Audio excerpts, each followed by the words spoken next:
तीन प्रकार की आत्मा का वर्णन किया था, मुख्य आत्मा, गौण आत्मा और मिथ्या आत्मा। तो मुख्य आत्मा तो हमारी चेतन आत्मा हो गई, गौण आत्मा पत्नी है, पुत्र है, भाई बंधु है, ये गौण आत्मा कहलाते हैं, और मिथ्या आत्मा हमारा शरीर है। तो पूर्व पक्षी ने कहा था कि जो देवदत्त पुत्र आदि है उसमें जो उसी को मुख्य आत्मा मान लेना चाहिए है, मतलब हाँ प्रधान मुख्य आत्मा है मिथ्या आत्मा। तो मिथ्या आत्मा के द्वारा किया गया कर्म, जैसे देवदत्त के पुत्र के द्वारा किया गया कर्म किसके द्वारा प्राप्त हो जाता, किसको प्राप्त हो जाता है, तो पुत्र पिता को प्राप्त हो जाता है। पुत्र के द्वारा किया गया कर्म पिता को प्राप्त हो जाता है। उसी प्रकार से इसलिए जो पुत्र आदि में जो आत्मा दृष्टि है मिथ्या आत्मा है, गौण आत्मा नहीं है। मुख्य आत्मा तो मुख्य आत्मा ही है, लेकिन पुत्र आदि में जो दृष्टि होती है वह गौण नहीं है बल्कि मिथ्या आत्मा है। इसलिए शरीर आदि के द्वारा किया गया कर्म ही मुख्य आत्मा के द्वारा किया गया कर्म हो जाता है, ऐसा पूर्व पक्षी का कहना था। तो सिद्धांति ने कहा ऐसी बात नहीं है, अर्थात मिथ्या आत्मा पुत्र आदि में जो दृष्टि है वो तो कैसी है, गौण आत्मा वाली है, और पुत्र आदि के द्वारा किया गया स्तुति के लिए मात्र कहा गया है। किसके लिए, स्तुति के लिए, इस प्रकार से। और संगात कहते यहाँ पर वर्णन कर दिया कि जो देवदत्त और यज्ञदत्त आदि के लिए अग्नि है, बालक अग्नि है और देवदत्त शेर है इत्यादि, ये स्वयं ही जानते हैं कि हम शेर भी नहीं है और हम बालक अग्नि भी नहीं है, लेकिन फिर भी स्तुति के लिए उनकी हो जाती है। वो स्तुति करके वो वाक्य से उपक्ष हो जाते हैं, ऐसा वर्णन किया। अब उसी को और आगे कहते हैं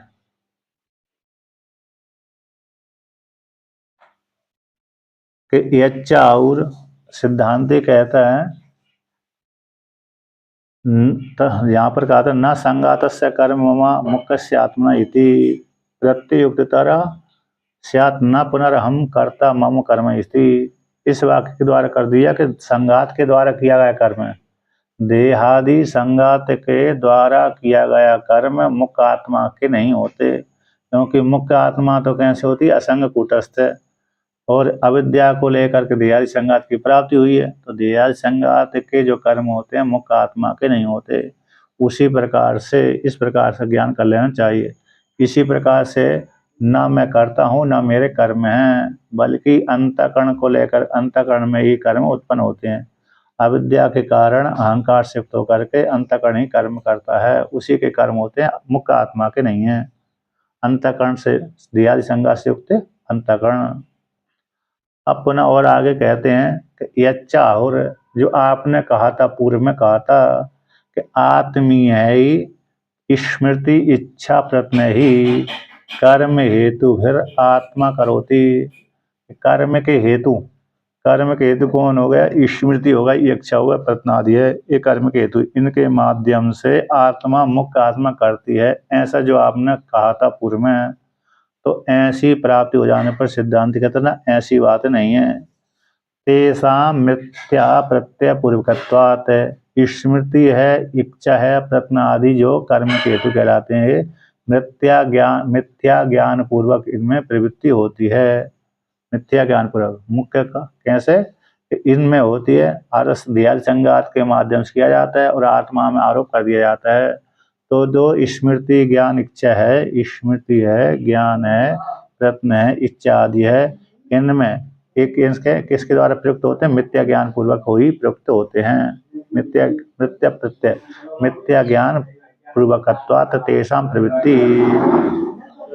उसी को और विवरण करते हैं कि मिथ्या प्रत्यय निमित्त इष्ट अनिष्ट अनुभूत क्रिया फल जनित संस्कार पूर्वक ही स्मृति इच्छा प्रत्ययादया, यानी क्योंकि मिथ्या प्रत्यय को निमित्त बना करके जो कर्म के हेतुभूत हैं, कर्म के हेतुभूत है, शरीर हो गया, इच्छा हो गई, स्मृति हो गई, प्रत्यय हो गए, ये कर्म के हेतुभूत, ये मिथ्या ज्ञान के माध्यम से मिथ्या प्रत्यय को निमित्त बना करके इष्ट की प्राप्ति, अनिष्ट की निवृत्ति और मिश्रित कर्म, इष्ट अनिष्ट और मिश्रित इष्ट कर्म करता है, अनिष्ट कर्म भी कर देता है मोह कारण, और मिश्रित कर्म भी कर देता है। तो मिथ्या प्रत्यय को निमित्त बना करके इष्ट अनिष्ट अनुभूत ये इनसे ये क्रिया के फल से उत्पन्न होने वाले संस्कार पूर्व का, क्रिया से उत्पन्न हुआ जो संस्कार, हमने पहले किसी जन्म में हमने इष्ट भोगा था, अनिष्ट भी भोगा था, और मिश्रित कर्मों का भी फल भोगा था। अब वो इष्ट की प्राप्ति के लिए प्रयत्न भी किया था, अनिष्ट की निवृत्ति के लिए हमने प्रयत्न किया था, और मिश्रित कर्म की प्राप्ति के लिए प्रयत्न करते भी हैं और हो भी जाता है। तो इस प्रकार से तो एक कैसे संस्कार पूर्व का, तो पूर्व जन्म में हमारे ऐसे संस्कार थे, उन संस्कारों के माध्यम से ही व्यक्ति एक कर्म में प्रवृत्त होता है, इष्ट की प्राप्ति के लिए, अनिष्ट की निवृत्ति के लिए। इस प्रकार से व्यक्ति प्रवृत्त होता रहता है। तो यहाँ पर वर्णन किया, तो इस प्रकार से मिथ्या प्रत्यय निमित्त को लेकर के ही इष्ट अनिष्ट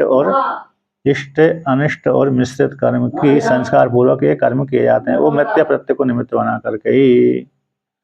तो इसलिए स्मृति इच्छा प्रयत्न आदि भी संस्कार पूर्वक ही होते हैं मिथ्या ज्ञान को लेकर के।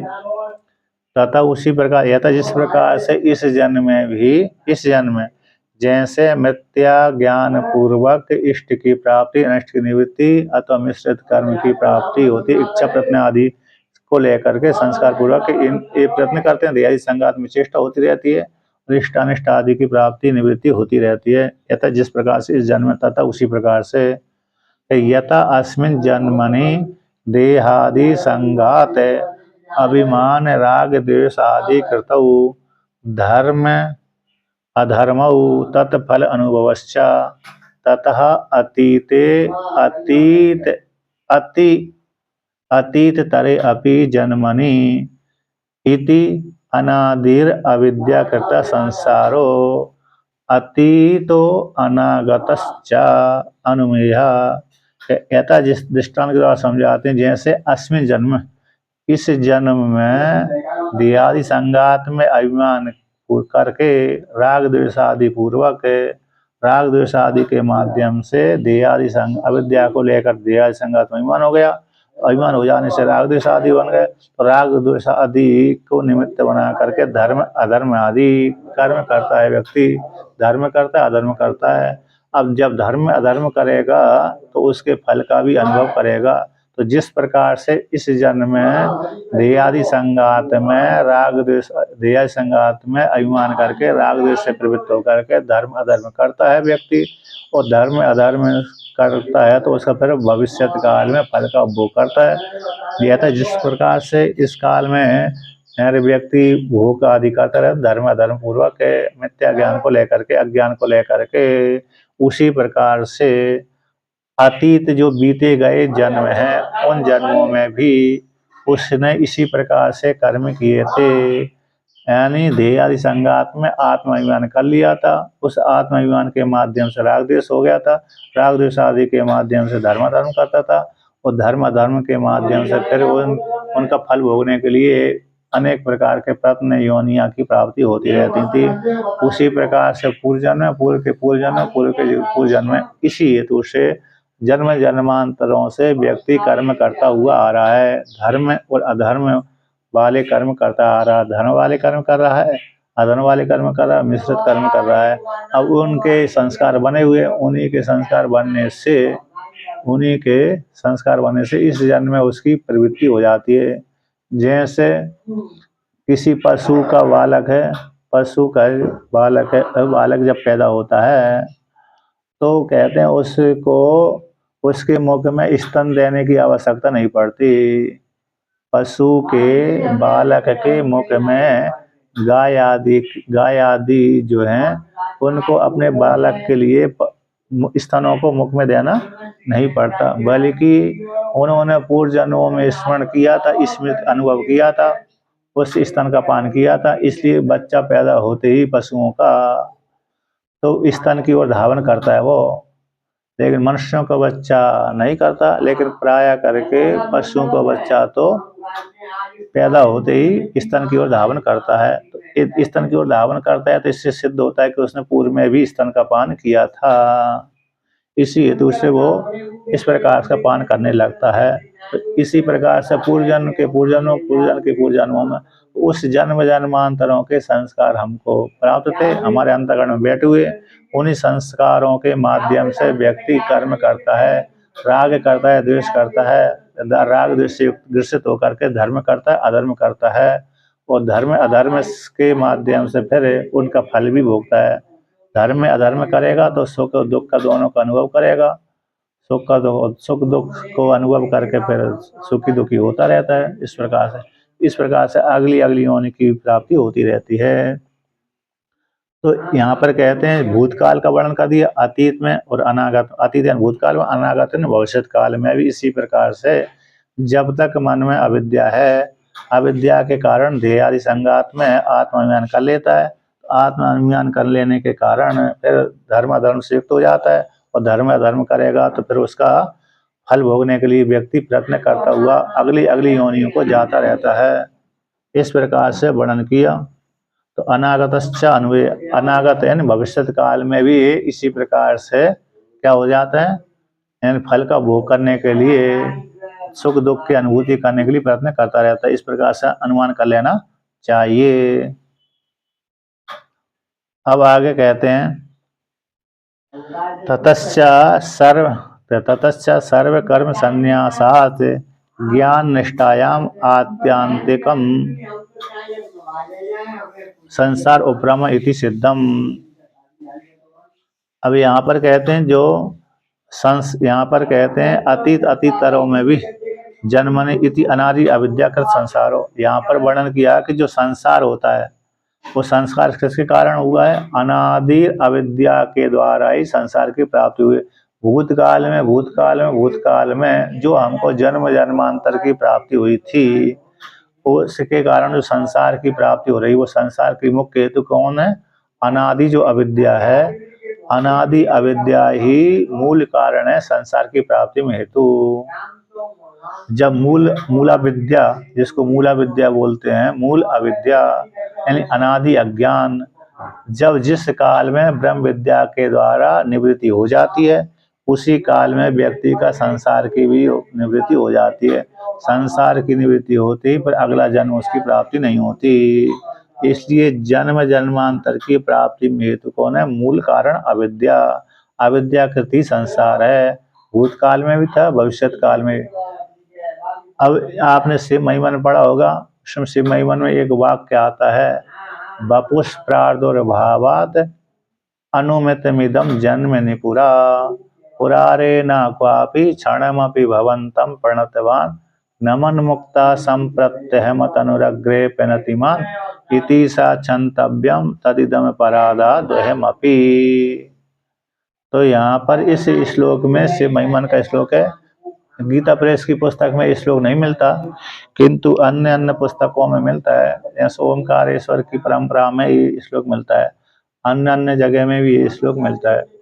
लेकिन गीता प्रेस ने जो छापी, अन्य छाप, यहाँ मधुसूदन सरस्वती महाराज ने इसे महिमन के ऊपर टीका लिखी है, लेकिन उनकी टीका में भी श्लोक नहीं आता।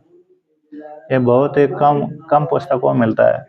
तो इसमें पुष्पदंताचार्य कहते हैं कि हे, मेरा जन्म की प्राप्ति हुई है, इससे अनुमान लगता है कि मैंने पूर्व जन्म में आपकी सेवा नहीं करी थी, पूर्व जन्म में आपको प्रणाम नहीं किया था।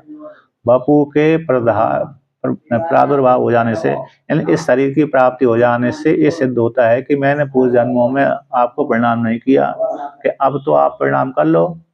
यहाँ अब मैंने आपको प्रणाम कर लिया, तो प्रणाम करने इसका फल क्या मिला, प्राप्त हुआ कि प्रणाम करने का फल ये प्राप्त हो गया कि अगला जन्म मेरे को प्राप्त नहीं होगा। कि पूर्व जन्मों में भी तो आपने कभी कभी बहुत प्रणाम किया होगा, चलो नहीं किया होगा, इस जन्म में तो आपने प्रणाम किया। इसमें इस जन्म में जो प्रणाम किया वो किस प्रकार का प्रणाम किया। इस जन्म जैसे हम लोग मंदिर में जाते हैं, नहीं जाते, तो हम लोगों को प्रणाम अलग है, विद्वानों का प्रणाम अलग है, ब्रह्मवेत्ताओं को जो प्रणाम होता है वो अलग प्रकार का होता है, और अज्ञानियों का जो प्रणाम होता है वो अलग प्रकार का होता है। कि अज्ञानी बन करके प्रणाम किया कि ज्ञानी बन करके प्रणाम किया। कि यहाँ पर तत्त्वमसि के माध्यम से प्रणाम किया। पुष्पदंताचार्य ने पुष्पदंताचार्य भगवान ने जो प्रणाम किया है तत्त्वमसि महावाक्य को लेकर के प्रणाम किया है। तत्त्वमसि महावाक्य को लेकर के विद्वान लोग इसी प्रकार से प्रणाम करते हैं। मुझ में और ईश्वर में कोई भेद नहीं है। जितने भी जीवात्मा देख रहे हैं उनके भीतर जो आत्मा बैठी हुई उन आत्मा में कोई भी भेद नहीं है।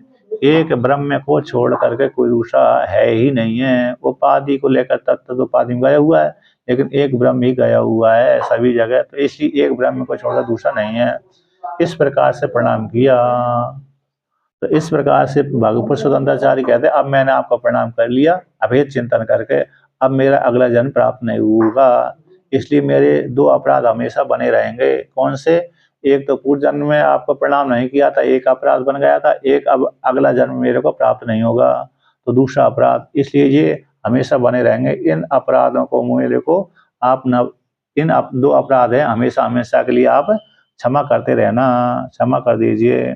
इस प्रकार से ऐसा वर्णन किया। तो यहाँ पर यही कहा कि जब विद्या की प्राप्ति हो जाती है तो अनादि अविद्या की निवृत्ति हो जाती है। अनादि अविद्या ही संसार की प्राप्ति में हेतु है। चाहे भूतकाल में जन्मांतर की जो प्राप्ति हुई थी उसमें मूल कारण अविद्या थी। भविष्य काल में भी जो क्या होगी जन्म की प्राप्ति होगी उसमें भी हेतु मुख्य अविद्या ही है, अविद्या ही रहेगी। उसी प्रकार से कहते हैं सर्व कर्म संन्यासात। जब व्यक्ति थोड़ा वैराग हो जाता है, आचार्य शरण में चला जाता है, पुण्य कर्म करते निष्काम कर्म करते पुण्य कर्म करते करते अंतःकरण शुद्धि हो जाती है और व्यक्ति भोगते भी भोगों से वैराग ले लेता है ना। जैसे व्यक्ति को शुगर की बीमारी हो जाए तो शक्कर से वैराग हो ही जाता है उसको। जिस व्यक्ति को शुगर की बीमारी हो गई तो उस व्यक्ति को क्या हो जाती है? शक्कर से वैराग हो जाता है, क्योंकि जानता है यदि शक्कर खाऊंगा तो मर ही जाऊंगा। लेकिन यहाँ पर तो मरने के कारण ही वो शक्कर छोड़ता है, लेकिन उसका राग बैठा रहता है। लेकिन पराया करके जो पुण्य कर्म करता है उसके मन में वैराग्य तो हो ही जाते धीरे धीरे से। तो वैराग्य के माध्यम से फिर व्यक्ति क्या करता है? कर्म करता है, फिर निष्काम कर्म करने लगता है और निष्काम कर्म करते करते करते करते अंतःकरण शुद्धि हो जाती है और अंतःकरण की शुद्धि होते ही वो परमात्मा की प्राप्ति कर लेता है। विद्या की प्राप्ति हो जाती है और विद्या की प्राप्ति हो जाती है सारे कर्मों का संन्यास कर देना।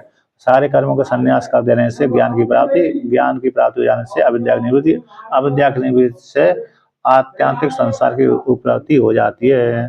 तो सर्व कर्म संन्यास से संपूर्ण कर्मों के त्याग करने से वेदांत पूर्वक ज्ञान पूर्वक सारे कर्मों का मन के द्वारा त्याग कर दिया तो उस त्याग करने से उत्पन्न हो गई ज्ञान निष्ठा।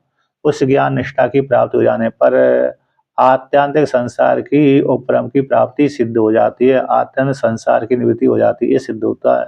अतः ब्रह्म विद्या के द्वारा ही संसार की निवृत्ति होती है। अन्य विद्याओं के द्वारा, जैसे व्यक्ति कंप्यूटर की विद्या जानता है, यंत्र बनाने की विद्या जानता है, उसके द्वारा संसार की निवृत्ति नहीं होती। हम किसी भी प्रकार का गृह निर्माण कर लें, अच्छी प्रकार से निर्माण कर लें, तो इस विद्या से हमारी संसार निवृत्ति हो जाए तो संभव नहीं है। अन्य जो मशीन आदि बना लें, उससे बनाने वाली जो विद्या है उस विद्या संसार निवृत्ति हो जाए, ये संभव नहीं है। केवल आत्मज्ञान के द्वारा ही संसार की निवृत्ति होती है। तो आत्मज्ञान रूप जो ब्रह्म विद्या है उसी के द्वारा ही संसार की निवृत्ति होती है, अन्य के द्वारा नहीं होती। इस प्रकार से वर्णन किया। अब आगे और वर्णन करते हैं।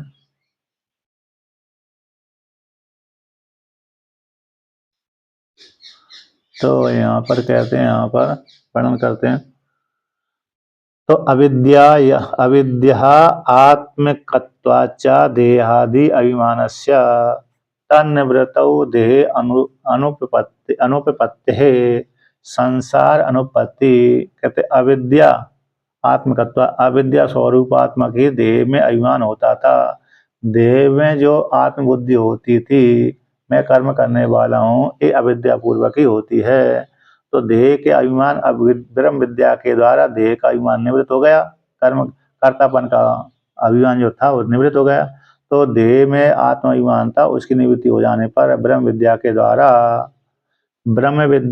द्वारा अहंकार की निवृत्ति हो जाती। अविद्या पूर्वक जो अहंकार था, और अविद्या पूर्वक अहंकार की निवृत्ति हो जाने के कारण तन निवृत्ति हो जाने पर देह की उत्पत्ति नहीं होती, अगले जन्म की प्राप्ति नहीं होती। अब जब देह की उत्पत्ति हुई नहीं तो फिर संसार की प्राप्ति कैसे होगी? संसार की प्राप्ति तो अविद्या के कारण होती है। जब अविद्या ब्रह्म विद्या के द्वारा निवृत्ति हो गई, ब्रह्म विद्या के द्वारा अविद्या की निवृत्ति हो जाने पर, अहंकार की निवृत्ति हो जाने पर देह आदि की प्राप्ति नहीं होती। देह आदि की प्राप्ति न होने पर अगला जन्म की संसार आदि की प्राप्ति भी नहीं होती।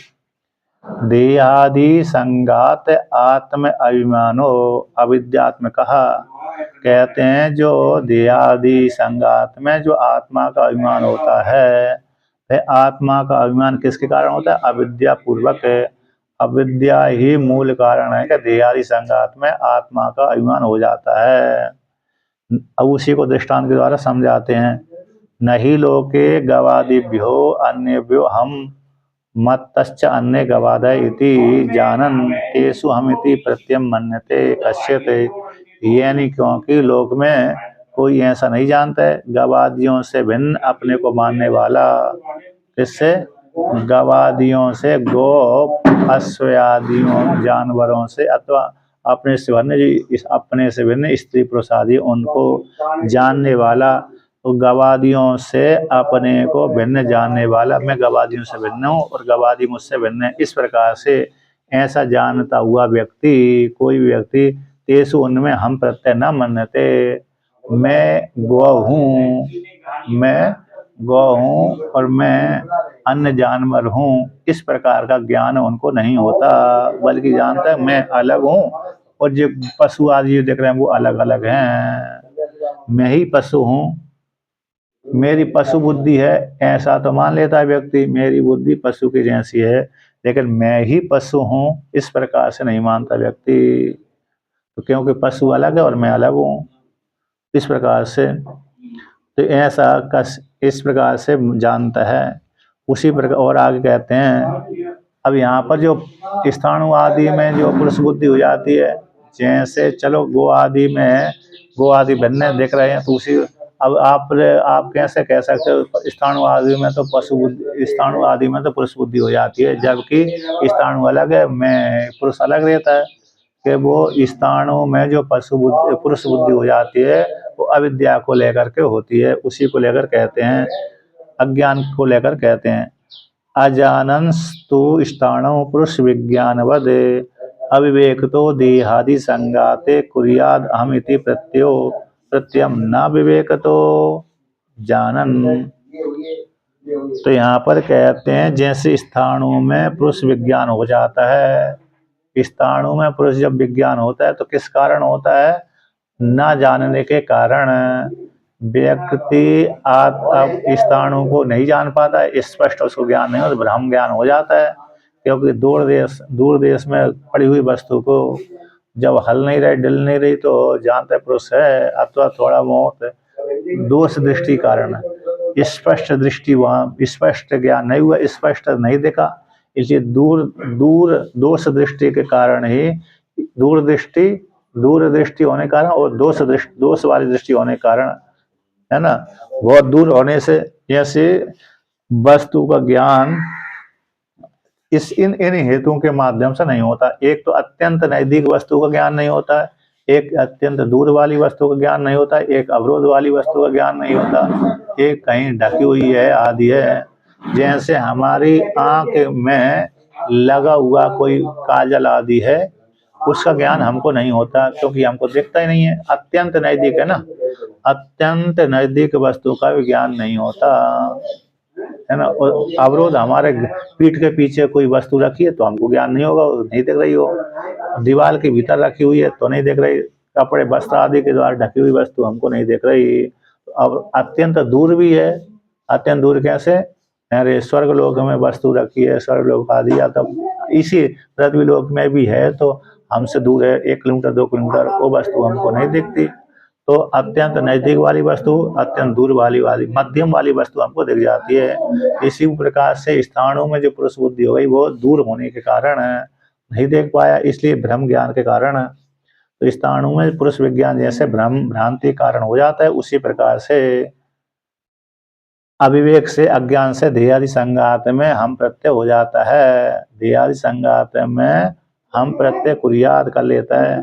तो प्रत्यय ना विवेक तो जानन, किंतु विवेक से जब जानता है वही व्यक्ति, जब जिस प्रकार से जब व्यक्ति को स्थाणु जिसकी पुरुष बुद्धि होती है वही व्यक्ति जब स्थाणु पुरुष के पास में जाते स्थाणु रूप पुरुष के पास में जाता है तो नजदीक में पहुंचते पहुंचते उसको ज्ञान हो जाता है भाई ये तो स्थाणु है, पुरुष नहीं है। उसी प्रकार से अब वही व्यक्ति ने वेदांत का आश्रय ले लिया, तो वेदांत के आश्रय ले लेने से उसको ज्ञान हो जाता है भाई ये तो मैं शरीर आत्मा नहीं हूँ, बल्कि शरीर से पृथक मैं आत्मा हूँ। फिर शरीर में आत्मबुद्धि उसकी नहीं होती। इस प्रकार से अब आगे कहते हैं यस्तु आत्मा वही पुत्र नाम असीति, तो पुत्रे हम प्रत्यय सातु जन्य जनक संबंध निमित्त गौण। कहते हैं जो पहले कहा गया था कि जो आत्म पुत्र में जो आत्मदृष्टि होती है वो मिथ्या आत्मा है ना, मिथ्या आत्मा है, गौण आत्मा नहीं है, अथवा प्रधान आत्मा है। मुख्य आत्मा और मिथ्या, अरे मिथ्या आत्मा, ये दो आत्मा का आरोप किया था, किंतु गौण आत्मा नहीं है। तो यहाँ पर कहते हैं ऐसी बात नहीं है कि ये आत्मा भाई ना पुत्र नाम असी, हे पुत्र तुम मेरी आत्मा हो। आत्मा वही पुत्र है, आत्मा ही पुत्र रूप से उत्पन्न होती है, इसलिए हे पुत्र तुम मेरी आत्मा, ऐसा पिता कहता है पुत्र से, हे पुत्र तू मेरी आत्मा है, अतः मैं ही पुत्र रूप में पैदा हुआ हूँ, इस हेतु से ऐसा मानता है पिता। तो पुत्र में जो हम प्रत्यय होता है वह जन्य जनक संबंध को निमित्त बना करके होता है। जन्य जनक संबंध को कारण बनाकर निमित्त बना करके इस प्रकार से बोल देता है।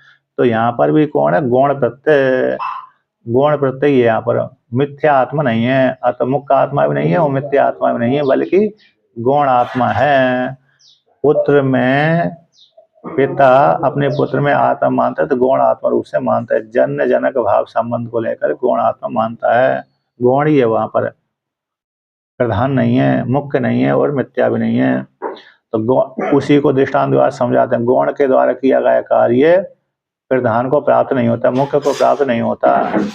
उसी को कहते हैं कि गौणेन च आत्मना भोजन आदि वत परमार्थ कार्यम न शक्यते कर्तुम गौण सिंहाग्निभ्याम मुख्य सिंहाग्नि कार्यवत। यूं की कहते हैं गौण आत्मा के द्वारा, गौण आत्मा हो गई देवदत्त यज्ञदत्त, उसका पुत्र हो गया विष्णुदत्त। तो गौण आत्मा यानी पुत्र के द्वारा, गौण रूप जो आत्मा पुत्र है उसके द्वारा भोजन आदि वत, जैसे उसने भोजन किया, पुत्र ने भोजन किया तो पुत्र के भोजन करने से पुत्र के द्वारा भोजन कर लिया तो तृप्ति पुत्र को ही हुई, तो पुत्र के भोजन करने से जो तृप्ति हुई है वही तृप्ति मेरे पिता को नहीं होती। यानी पुत्र का द्वारा किया गया भोजन पिता को प्राप्त नहीं होता। पिता को भोजन तभी प्राप्त होगा तब वो स्वयं खाएगा, भक्षण करेगा, तभी उसके तृप्ति होगी। भोजन करने से जो तृप्ति हुई थी पुत्र को, वह पिता को नहीं हो सकती, क्योंकि भोजन पिता ने किया नहीं। तो गौण आत्मा के द्वारा ये भोजन आदि जो कर्म किया था वो गौण आत्मा को प्राप्त होता है, मुख्य आत्मा को नहीं होता है। उसी प्रकार से पारमार्थिक कार्य न सकते, पारमार्थ जो कार्य है पिता को करने के लिए शक्य नहीं है, अर्थात पारमार्थिक आत्मा को प्राप्त नहीं होता। गौण आत्मा के द्वारा किया कार्य वो प्रधान को प्राप्त हो जाए, प्रधान का है, ऐसी बात नहीं है। तो कहते कर तुम न सकते, जैसे दृष्टांत द्वारा समझाते हैं, गौण सिंह अग्निभ्याम मुख्य सिंह अग्नि कार्यवत, जैसे मुख्य शेर का मुख्य और मुख्य अग्नि का जो कार्य है वह गौण देवदत्त रूप जो शेर है अग्नि रूप जो बालक है उनके द्वारा वह कार्य नहीं किया जा सकता, क्योंकि अग्नि तो जलाती है और हम बालक को कितना ही छू लें वो हमको जला नहीं सकता। शेर व्यक्ति को मार कर खा जाता है, किंतु भाई मनुष्य मार करके मनुष्यों को नहीं खाता, जानवरों को खा जाता है ना।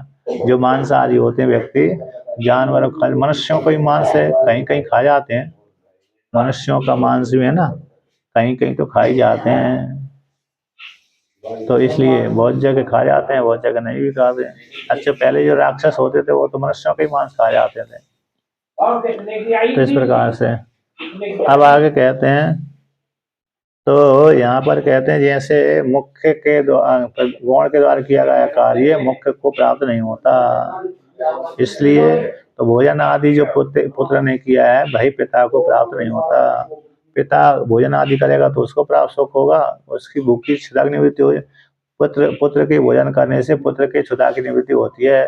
पिता के भोजन करने से पिता की क्षुधा की निवृत्ति होगी, पुत्र के भोजन करने से पुत्र की क्षुधा की निवृत्ति होगी, पिता की नहीं होगी। पिता भोजन करेगा तो पिता को प्राप्त होगा, पुत्र भोजन करेगा तो पुत्र को प्राप्त होगा। दूसरे ने भोजन किया है तृप्ति इसको हो जाए, ये संभव नहीं है।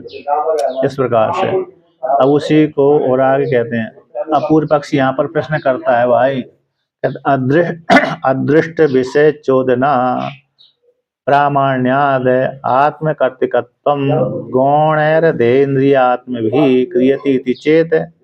कहते अदृष्ट विषय को बोध कराने के लिए, अदृष्ट कौन हो गया स्वर्ग, उसको बोध कौन करा रहा है वेद है। वेद ने कह दिया कि स्वर्ग की इच्छा जिसको है स्वर्ग में जाकर के स्वर्ग भोगना चाहता है तो स्वर्ग काम देता, स्वर्ग के फल भोगने के लिए स्वर्ग की इच्छा से स्वर्ग काम देता, यानी यज्ञ करें तो किस प्रकार से करें, दधि के द्वारा करें। तो स्वर्ग अदृष्ट विषय को प्रेरणा देने वाला जो शास्त्र है वो शास्त्र प्रमाण होता है। इसलिए तो गौण देह आदि इंद्रियों के द्वारा, गौण जो देह आदि इंद्रिय हैं उनके द्वारा किया गया कर्म आत्मीय कर्तृत्व ही होता है, आत्मा का किया हुआ ही होता है। इन शरीर आदि के द्वारा किया गया कर्म मुख्य असंग कूटस्थ आत्मा को ने किया है ऐसा प्राप्त होता है। देह आदि संगात ने किया गया कर्म वो असंग जो कूटस्थ आत्मा है उसने किया है, ऐसा पूर्व पक्षी की दृष्टि के अनुसार तो कहते हैं तो मुख्य आत्मा का ही वह कर्म मान लेना चाहिए। इति चेत ऐसा कहो तो, जैसे शास्त्र के द्वारा स्वर्ग आदि अदृष्ट फल के प्राप्ति लिए कर्म वर्णन किए थे, कर्म मतलब उस कर्म की प्राप्त कर्म के माध्यम से सुख भोगने के लिए व्यक्ति ने क्या किया, देह आदि संगात के माध्यम से कर्म किया, तो कर्म किया तो फल कौन भोगेगा, वही देह आदि संगात थोड़ी बोलेगा, तो भाई किंतु आत्म भोगेगा, क्योंकि देह आदि संगात तो जड़ है, तो जड़ है तो फिर उससे वो जड़ वस्तु थोड़ी भोगेगी तो चेतन आत्मा। इसलिए देह आदि संगात के द्वारा किया गया कर्म है और आत्मा अलग हो गई, देह आदि संगात अलग हो गए, लेकिन देह आदि संगात बैठ करके आत्मा करती है तो मुख्य आत्मा का एक किया हुआ वो कर्म मानना चाहिए। देह आदि संगात जैसे मुर्दा देह आदि संगात वाला तो है लेकिन वो करता नहीं है, किंतु जब आत्मा बैठी रहती है शरीर के भीतर तभी देह आदि संगात करता है। तो जो देह आदि संगात जब आत्मा शरीर के भीतर बैठी है देह आदि संगात कर रहा है तो वो कर्म किसका हुआ, प्रधान रूप आत्मा का हुआ, गौण आत्मा का नहीं, ऐसा मान लिया जाए। इति चेत ऐसा कहो तो सिद्धांत कहता ना ऐसी बात नहीं है। अविद्या कृतात्मकत्वात् तेषां न गौणाः न आत्मनो देहादि इंद्रादया। यहाँ पर सिद्धांति कहता कि ऐसी बात नहीं, अविद्या कृतात्मकत्वात् तेषां देहादि इंद्रियों के द्वारा किया गया कर्म है अविद्या पूर्वक किया जाता है।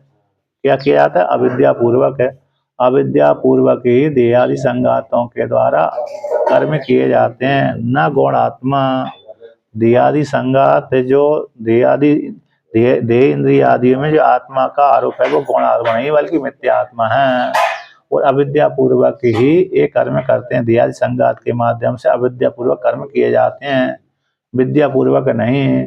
और ये मुख्य आत्म गौण आत्मा नहीं, मिथ्या आत्मा नहीं, मिथ्या आत्मा है बल्कि गौण आत्मा नहीं है। देहादि संघात में मिथ्या आत्मा होती है, यानी आत्मा का अभिमान हो जाता है अविद्या को लेकर के, इसलिए गौण नहीं है, गौण नहीं है ना, गौण आत्मा। देहादि संघात जो इंद्रिय आत्मा है वो गौण आत्मा नहीं है बल्कि मिथ्या आत्मा है। इस प्रकार से और देहादि संघात में जो कर्म किए जाते हैं वो अविद्या पूर्वक किए जाते हैं, इस प्रकार से जान लेना चाहिए। अब आगे कहते हैं कथम तरी, कथम किस प्रकार से देहादि संघात रूप आत्मा में जो आत्मदृष्टि होती है गौण है, मिथ्या आत्मा नहीं है। और मिथ्या ज्ञान पूर्वक ही कर्म किए जाते हैं, विद्या पूर्वक ज्ञान पूर्वक नहीं। कथम तरी किस प्रकार से जाने गए हैं, तो इस प्रकार से मिथ्या प्रत्ययन एव असंगस्य आत्मनः संगत्या आत्मत्वम आपद्यते तदभावे भावात् तद अभावे अभावात् तद अभावे च अभावात्। मिथ्या प्रत्यय को निमित्त बना करके, मिथ्या प्रत्यय के द्वारा ही अविद्या पूर्वक मिथ्या जो ज्ञान हुआ उसके द्वारा ही जो असंग कूटस्थ आत्मा है उसमें संगति हो जाती है। संग को लेकर के संग को लेकर के, वो संग में भी हेतु कौन है, इतरेतर अन्योन्य अध्यास, इतरेतर अन्योन्य अध्यास यानी अध्यास। तो अध्यास के कारण ही आत्मा का जड़ के साथ संबंध हो जाता है अविद्या को लेकर के, तो उसमें मिथ्या प्रत्यय है यानी अज्ञान है, अविद्या है। इसके कारण असंग आत्मा का संगत्व को आपद्यते, संगत की प्राप्ति होती, संग की प्राप्ति हो जाती है। और संग की प्राप्ति हो जाने पर फिर शरीर आदि में भी आत्मदृष्टि हो जाती है अन्योन्य अध्यास को लेकर के। तद भावे, तब मिथ्या प्रत्यय के होने पर देहादि संघात में आत्मदृष्टि हो जाती है। तदभावे भावात, तदभावे भावात का अर्थ होगा देहादि संघात में मिथ्या प्रत्यय को लेकर के आत्माभिमान हो जाता है। तो आत्म मिथ्या प्रत्यय है तो आत्माभिमान बना रहेगा। अब तदभावे, तो तदभाव मतलब यानी देहादि मिथ्या प्रत्यय के अभाव हो जाने, ब्रह्म विद्या के द्वारा मिथ्या प्रत्यय की निवृत्ति हो जाने पर तो देहादि इंद्रियों में आत्मदृष्टि का भी अभाव हो जाता है। तदभावे भावात तद अभावे अभावात, यानी मिथ्या प्रत्यय अविद्या पूर्वक जो मिथ्या प्रत्यय जब तक है तब तक संसार बना रहेगा, देहादि संघात में आत्मदृष्टि होती रहेगी। और तद अभावे, तद अभावे तो यानी मिथ्या प्रत्यय का अभाव हो जाने पर, मिथ्या प्रत्यय के अभाव हो जाने पर देहादि संघात में आत्मदृष्टि का भी अभाव हो जाता है। ब्रह्म विद्या के द्वारा मिथ्या प्रत्यय की निवृत्ति हो गई, तो मिथ्या प्रत्यय की निवृत्ति होती ही देहादि संघात में आत्माभिमान का भी अभाव हो जाता है। उसी को दृष्टांत द्वारा समझाते हैं।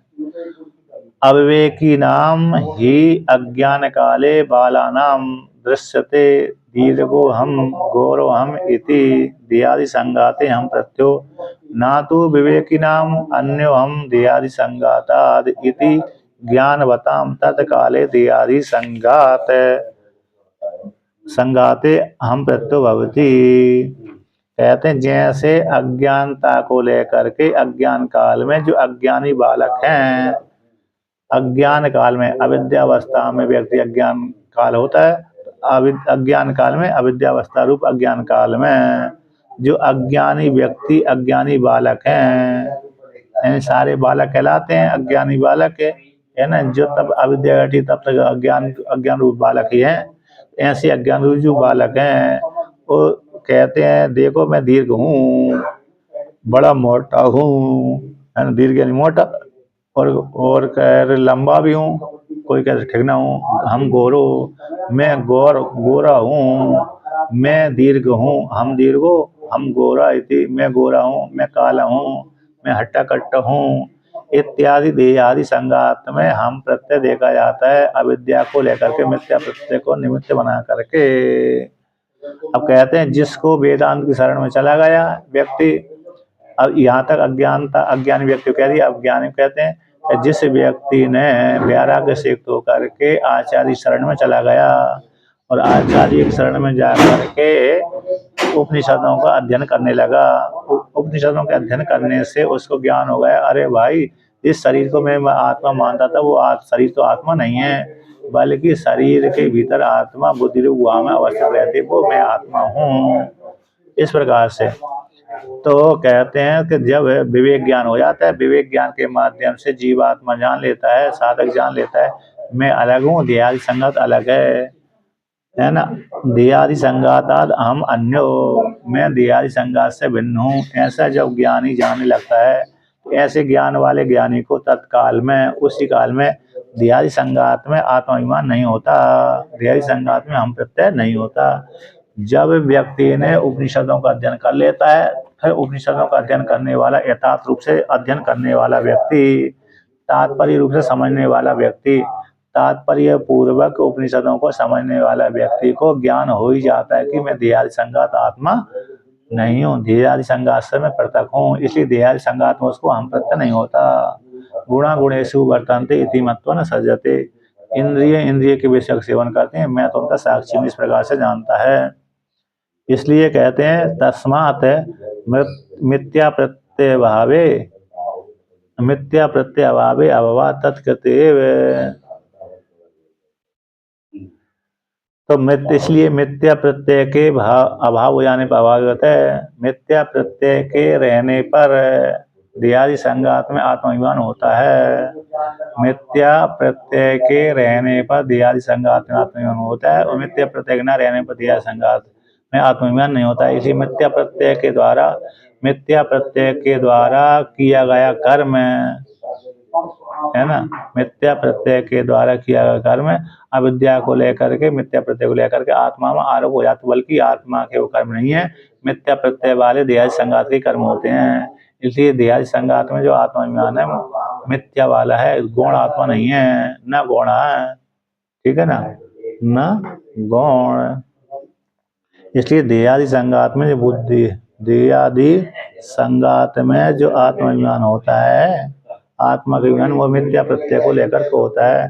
जब देहादि संगात में आत्माभिमान मिथ्या प्रत्यय निकलेगा, देहादि संगात में आत्माभिमान भी नहीं होता है। अब कहते हैं पृथक गृह्यमाण विशेष सामान्योर ही देवदत्त सिंह देवदत्तयोर अग्निर्माणवकयोर व गौण प्रत्यो शब्द प्रयोगो व स्यात् न गृह्यमाण सामान्य विशेषयो। कहते हैं पृथक गृह्यमाण, पृथक पृथक रूप से गृहीत होते हुए विशेष और सामान्य, पृथक पृथक से पृथक पृथक पूर्वक गृह्यमाण, इन जो गृहीत हो जाते दिख जाते हैं, विशेष और सामान्य दोनों में, विशेष और सामान्य, सामान्य रूप से सामान्य हो, विशेष रूप से स्पष्ट ज्ञान होता है। तो सिंह और देवदत्त दोनों का, जो सिंह और देवदत्त एक विशेष हो गए, सामान्य विशेष में स्पष्ट ज्ञान होता है, सामान्य स्पष्ट समूह का, सामान्य ज्ञान सामान्य में समूह हो जाता है। तो विशिष्ट और सामान्य दोनों में सिंह और देवदत्त दोनों का, अग्नि अथवा माणवक दोनों का गौण प्रत्यय शब्द प्रयोग, गौण प्रत्यय अथवा शब्द प्रयोग किया जाता है। से देवदत्त में और से देवदत्त शेर है, अग्नि माणवक है, इसमें जो प्रत्यय का प्रयोग किया जाता है, इसमें जो प्रत्यय होता है गौण प्रत्यय होता है, मुक्त मिथ्या आत्मा वाला नहीं होता। कहते हैं इसलिए यहाँ पर जब सामान्य रूप से अथवा विशिष्ट रूप से जब पृथक स्पष्ट रूप से गृहीत होता है, स्पष्ट रूप से जब गृहीत होता है, तभी से देवदत्त में अथवा शेर में सिंह देवदत्त है, सिंह देवदत्त में अग्नि माणवक में, यहाँ पर कहते हैं जब पृथक पृथक रूप से गृहीत हो रहा है, विशेष सामान्य वाले दोनों, विशेष और सामान्य वाले देवदत्त और बालक है, तो देवदत्त शेर है, इसमें स्पष्ट ज्ञान है, अग्नि बालक अग्नि है, स्पष्ट ज्ञान है, अग्नि का सामान्य ज्ञान है, लेकिन बालक का भी विष है, लेकिन अग्नि जैसी क्रूर इसमें लालिमा भरी हुई है। तो इस प्रकार से स्पष्ट रूप से देवदत्त देख रहा है, और शेर अलग है, देवदत्त अलग है, स्पष्ट रूप से ज्ञान हो रहा है। सामान्य रूप से वाक्य का प्रयोग कर देते हैं, लेकिन स्पष्ट रूप से ज्ञान होने पर, अग्नि बालक का भी स्पष्ट रूप से ज्ञान होने पर भी तो यहाँ पर जो बालक में और देवदत्त में शेर का प्रयोग किया, बालक में अग्नि का प्रयोग कर दिया और देवदत्त में शेर का प्रयोग कर दिया। तो यहाँ पर जो प्रत्यय देखा शब्द का प्रयोग किया हुआ है गौण है, प्रधान नहीं है, मिथ्या नहीं है, मुख्य नहीं है, प्रधान नहीं है, गौण ही है, मिथ्या नहीं है। इसलिए अब कहते हैं जो मिथ्या प्रयोग किसका हो जाता है कि अगृह्यमाण सामान्य विशेषयो, जब सामान्य और विशेष गृहीत नहीं होता तभी इस प्रकार से प्रयोग कर दिया जाता है। सामान्य रूप से ना तो सामान्य रूप से गृहीत हो रही है वस्तु, ना विशेष रूप से गृहीत हो रही है, तब मुख्य में आरोप कर दिया जाता है। क्या हो जाता है? मुख्य में आरोप कर दिया जाता है। ठीक है ना। अगृह्यमाण सामान्य विशेष का जो गृहीत नहीं होता सामान्य, तभी उसमें मुख्य रूप से प्रयोग कर देते हैं, मुख्य शब्द का प्रयोग कर देते हैं, मुख्य प्रत्यय का आरोप कर देते हैं। जबकि स्पष्ट रूप से जब ज्ञान हो रहा है, जब ज्ञान हो रहा है तो उसमें मुख्य का आरोप नहीं करते, बल्कि गौण ही शब्द का प्रयोग होता है। अब आगे कहते हैं यत्तु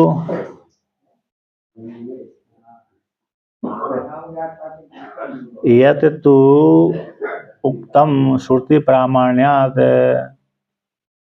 आपने जो कहा था, आपने क्या कहा था कि श्रुति ने पहले वर्णन किया था कि स्वर्ग कामो यजिता अरहर संध्या उपासिता नित्यम अग्निहोत्रम जुहियात।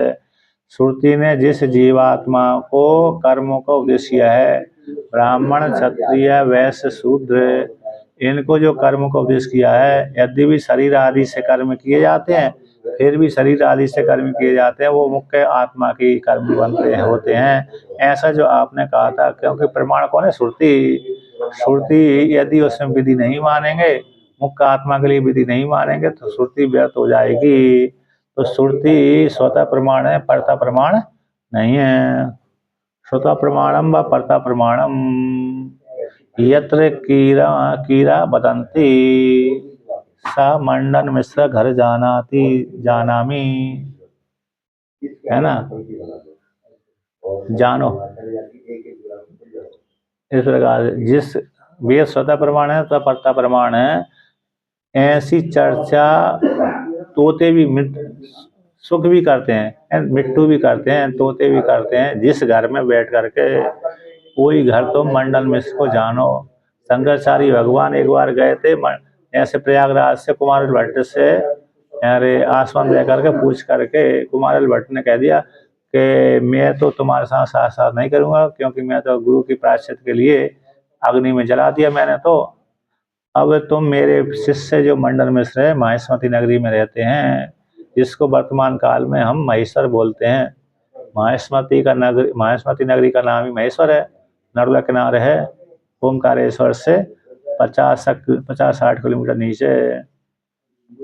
तो वहीं पर तुम जाओ, यदि तुमने मंडल मिश्र को हरा दिया तो मेरे को हरा दिया, यदि तुमने मंडल मिश्र को नहीं हराया तो मेरे को भी नहीं हरा सकते, ऐसा जान लीजिए। तो ऐसी वाणी को सुन करके भगवान भाष्यकार अपने शिष्यों के सहित मंडल मिश्र की नगरी माहेश्वती में आ गए। तो माहेश्वती नगरी में आकर के पूछे कि मंडल मिश्र का घर कहाँ है।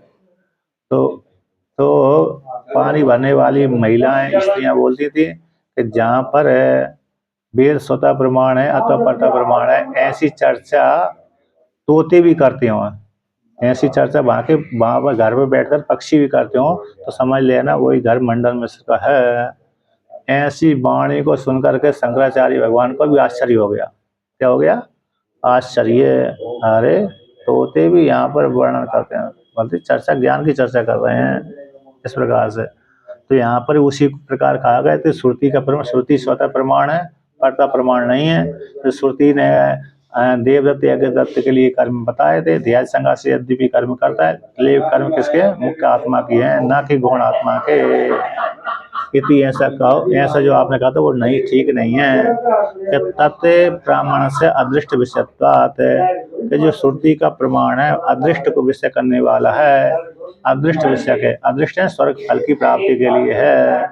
श्रुति का प्रमाण अदृष्ट विषय को बोध कराने के लिए। श्रुति प्रत्यक्ष प्रमाण के लिए प्रमाणित नहीं है। प्रत्यक्ष वस्तु को बोध कराने के लिए श्रुति प्रमाण नहीं है, बल्कि श्रुति तो उसी के लिए प्रमाण है, अदृष्ट विषय को बोध कराने के लिए। और वो अदृष्ट वो जिस काल में जब बतला रही है, जो कर्म कांड के लिए बतला रही श्रुति, तो अविद्या वाले विषय को ही बोध करा रही है। तो उसी को और कहते हैं प्रत्यक्षादि प्रमाण अनुपलब्धये ही विषय अग्निहोत्रादि साध्य साधन संबंधे श्रुते प्रामाण्यम न प्रत्यक्षादि विषय अदृष्ट दर्शनार्थत्वात् प्रामाण्यस्य।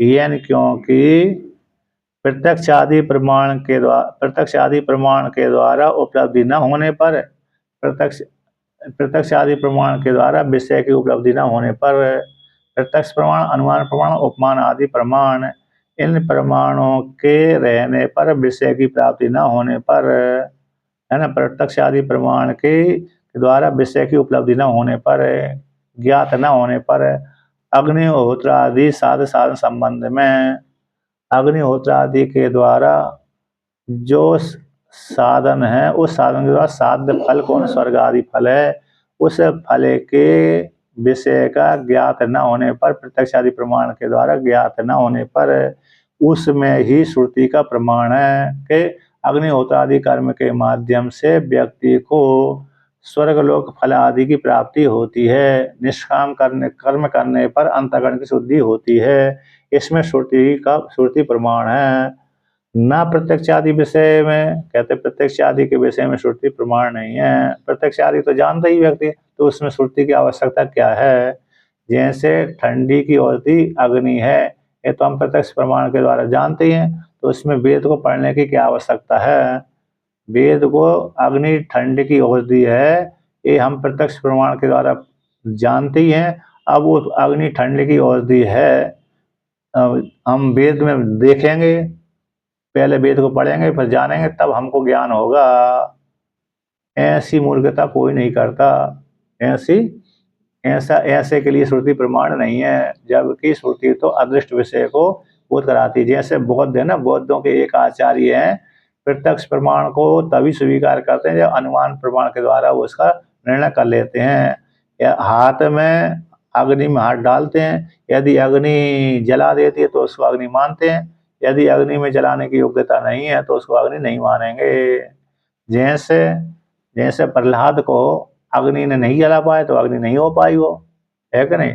प्रहलाद को अग्नि ने नहीं जला पाई, इसलिए वो अग्नि नहीं हुई उस काल में, क्योंकि अग्नि का कार्य तो जलाना होता है, प्रकाश करना होता है और जलाना होता है। लेकिन प्रहलाद जी को नहीं जला पाई, इसलिए अग्नि का कार्य कुंठित हो गया था। तो उसी प्रकार नहीं, ये बौद्धों के एक आचार्य सौत्रांतिक हैं, वो कहते हैं अग्नि में हम पहले हाथ डालेंगे, और जब अग्नि हमको जला देगी तभी हमको अग्नि हाथ को जला देगी, तभी हम उसको अग्नि मानेंगे, नहीं तो नहीं मानेंगे। तो इस विषय में श्रुति प्रमाण नहीं है। सिद्धांति कहते हैं इस विषय में श्रुति प्रमाण नहीं है। प्रत्यक्ष के द्वारा जानते हैं तो अग्नि हाथ डालने पर तुरंत जला देती है।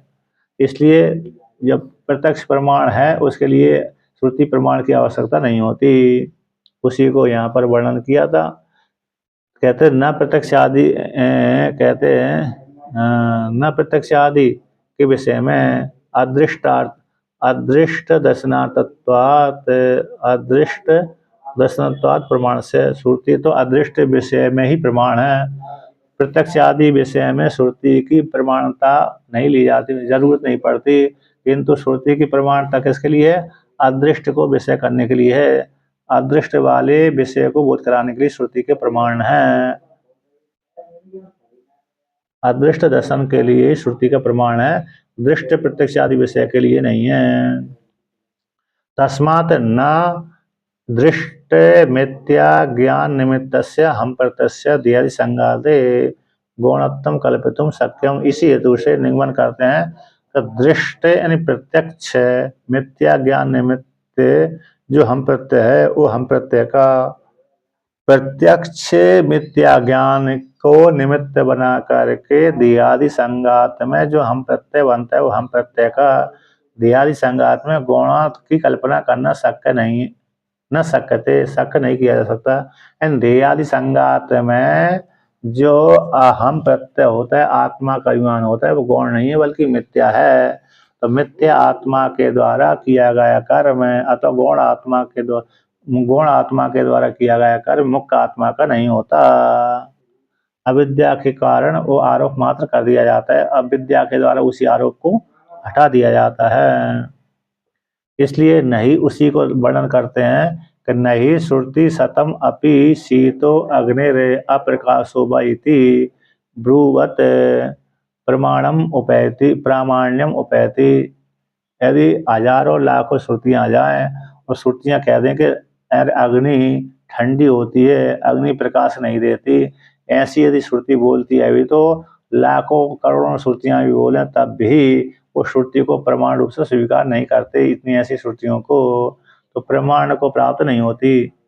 हजारों श्रुतियां भी, सैकड़ों श्रुतियां भी एक साथ मिलकर के ये कह दें कि अग्नि ठंडी होती है, अग्नि प्रकाश नहीं देती, तो ऐसी हजारों श्रुतियां मिलकर के भी कहें एक स्वर से कि भाई अग्नि ठंडी होती है, तब भी विश्वास नहीं किया जा सकता, प्रमाण रूप से उन श्रुतियों को नहीं मान सकते, है ना। सामान्य व्यवहार में हो जाता है, जैसे किसी ने किसी को पागल बनाना है, पागल बनाना है, तो पागल बनाने वाले व्यक्ति को जो 4-5 झूठे व्यक्ति होते हैं वस्तु छीनना है, तो वस्तु छीनना होते पहले उसके मन में शंका पैदा कर देते हैं। फिर शंका पैदा करते करते 4-5 व्यक्ति एक बार बोलते ना, 8-10 व्यक्ति, तो उसके मन में शंका हो जाती है, फिर मानने भी लगता है वो व्यक्ति, है ना। कभी कभी मान लेता। इस प्रकार से यहाँ पर अब ऐसा, तो यहाँ पर कहते हैं यदि यदि ब्रूयात शीतो अग्नि अप्रकाशो वैति तथापि अर्थांतरम श्रुतेर विवक्षितम कल्प्यम प्रमाण अन्यथा अनुपत्तिर न तो प्रमाणांतरम विरुद्धम स्ववचनम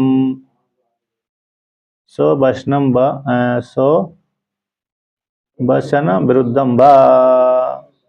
तो यहाँ पर कहते हैं यदि श्रुति बोलती है, यदि श्रुति बोलती है कि अग्नि ठंडी है अथवा अप्रकाश है, तब भी तथापि यदि ब्रूयात कोई कहे, श्रुति यदि कह देती है कि अग्नि कैसे शीत ठंडी है और अप्रकाश है, तथापि इस वाक्य का कोई अर्थांतर मान लेना चाहिए। तथापि अर्थांतरम, इस वाक्य का अर्थ दूसरा ही मान लेना चाहिए। तो अर्थ श्रुति की विवक्षा दूसरे अर्थ में होना चाहिए, कल्पना कर लेना चाहिए, है ना। अन्य प्रमाण की श्रुति की विवक्षित कल्पना करके, अन्य अर्थ की कल्पना करके श्रुति को प्रमाण से स्वीकार कर लेना चाहिए, अन्यथा श्रुति की प्रमाण की उत्पत्ति नहीं हो सकती। यदि श्रुति यथार्थ रूप से ये कहे कि अग्नि ठंडी है, तो फिर तो श्रुति प्रमाण नहीं है। श्रुति का कहने का, यदि श्रुति बोल रही है अग्नि ठंडी है, तो इसका अर्थ दूसरा ही होगा, कोई दूसरे अर्थ निकाल लेना चाहिए, श्रुति का विवक्षित अर्थ की कल्पना कर लेना चाहिए, अन्यथा वो प्रमाण उससे श्रुति प्राप्त नहीं होगी। ना तो प्रमाणांतर विरुद्धम, कैसे दूसरे प्रमाणों के साथ विरोध नहीं होता। श्रुति प्रमाणांतर न विरुद्ध अथवा स्ववचनम विरुद्धम, अथवा अपने वचन के साथ विरोध नहीं कर सकती। अपने वचन के साथ भी कोई विरोध नहीं करता, अपने वचन के साथ और तब प्रमाणांतर प्रत्यक्ष आदि प्रमाण के साथ विरोध नहीं हो सकता, विरुद्ध नहीं जा सकती। प्रमाणांतर का अर्थ होगा प्रत्यक्ष आदि प्रमाण। तो अथवा स्ववचन के साथ भी कोई, मेरे मुख में जिब्बा नहीं है, ऐसा भी विरोध नहीं। यदि मेरे मुख में जिब्बा नहीं तो बोल कैसा रहा है, तो जैसे व्यक्ति निषेध करता है झूठा व्यक्ति, तो विरोधाभास वाला होता है, किंतु श्रुति ऐसे नहीं है, अपने वचन को विरोध नहीं करती, अपने वचन जो बोल दिया उसको पालन करती है। जैसे सत्यम वद धर्मम चरा, ये सत्य बोलना चाहिए, धर्म का पालन करना चाहिए। श्रुति ने कह दिया आत्मा असंग कूटस्थ है, आत्मा असंग कूटस्थ है, श्रुति ने बोल दिया। अब भाई श्रुति कहती है नहीं आत्मा असंग कूटस्थ नहीं है, तो विरोध हो जाएगा ना श्रुति के वाक्य में। श्रुति ने कह दिया कि आत्मा असंग कूटस्थ है, तो इसलिए और दूसरी श्रुति कहती है नहीं आत्मा असंग कूटस्थ नहीं बल्कि जड़ है, तो तब ऐसा बोलने पर तो श्रुति अपने मुख के साथ, अपने वचन के साथ विरोध कर लेगी, किंतु श्रुति अपने वचनों पर अड़ग रहती है। श्रुति अपनी वाणी के ऊपर कैसी रहती है, अड़ग रहती है। श्रुति ने कह दिया आत्मा असंग कूटस्थ है, तो आत्मा असंग कूटस्थ ही रहेगी, जड़ता जड़ वाली नहीं रहेगी। इस प्रकार से, है ना। अब जी ज्यादा कर रही है तो फिर बंद ही करनी पड़ेगी, है कि नहीं। अब कल चलाते हैं।